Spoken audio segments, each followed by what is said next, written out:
love parents with blessings of many. Love parents teaching us.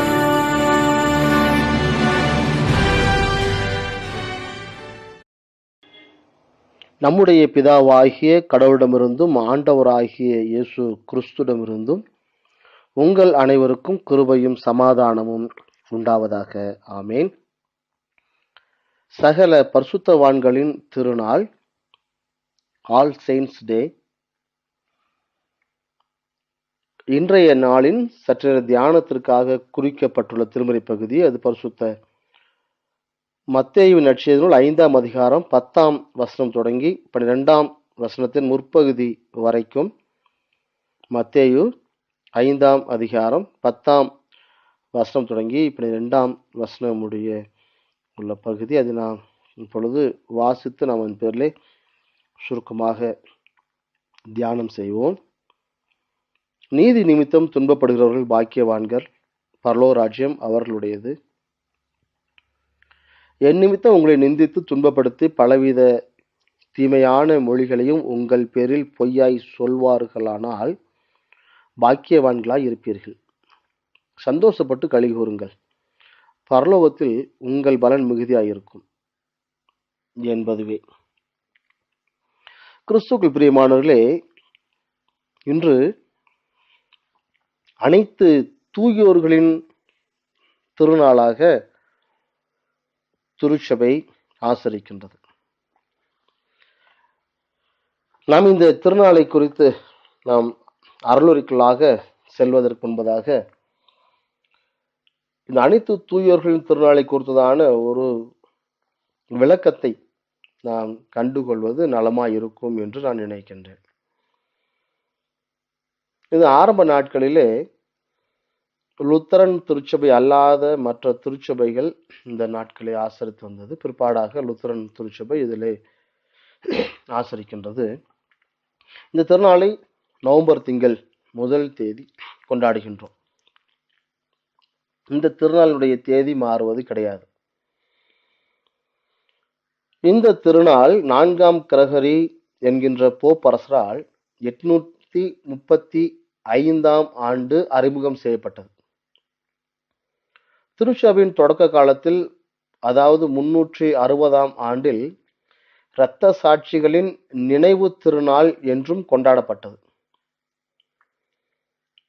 கிறிஸ்துவுக்கு முன் 27ஆம் ஆண்டு வானராசிகளின் கடவுளர்களுக்கு என ரோமாபுரியில் கட்டப்பட்ட கோயிலை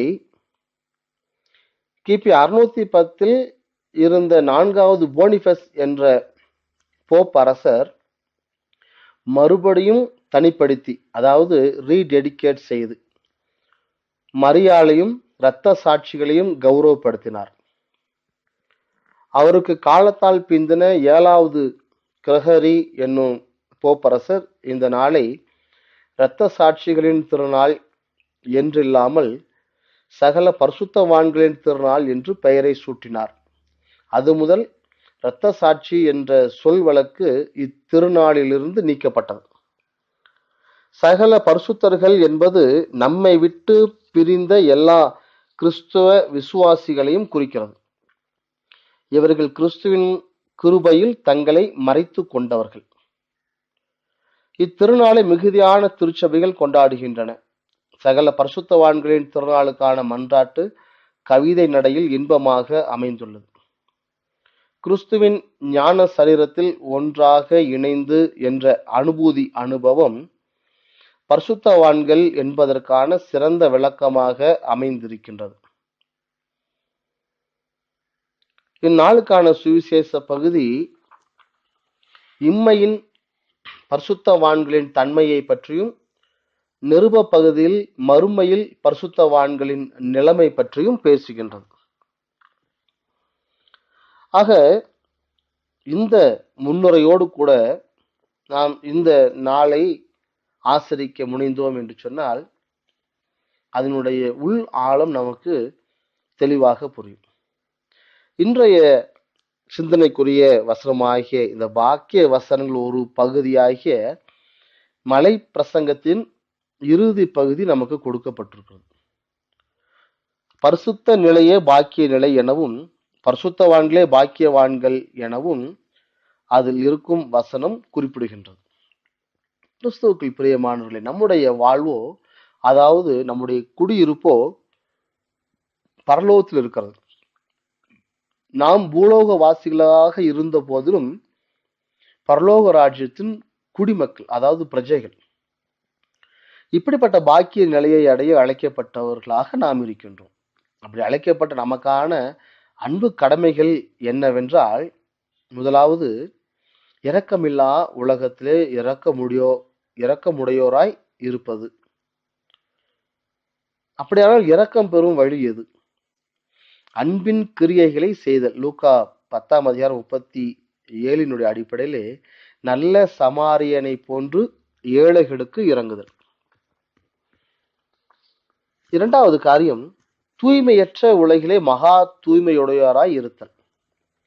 நமது இருதயம் 3 வித தோற்றங்களை குறிப்பது: புத்தி, மனக்கிளர்ச்சி, சித்தம், மனம், வாக்கு, காயம், அதாவது உடல். இவற்றால் தூய பண்புடன் நடப்பதே கடவுளை தரிசிக்கும் வழியாக இருக்கின்றது. மூன்றாவது காரியம், சண்டைகள் நிறைந்த உலகில் சமாதான பிரியராய் இருப்பது. சமாதானம் உண்டு பண்ணுதல் தெய்வ லட்சணம்.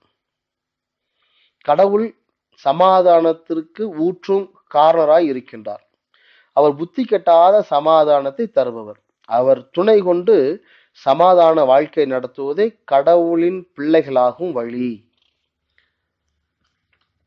ஆக இப்பாக்கிய வசனத்துள்ள நிபந்தனைகளை நிறைவேற்றுபவர் எவரும் ஆசீர்வாதம் அடைந்து இறையரசின் பாக்கியத்தை பெறுவர்.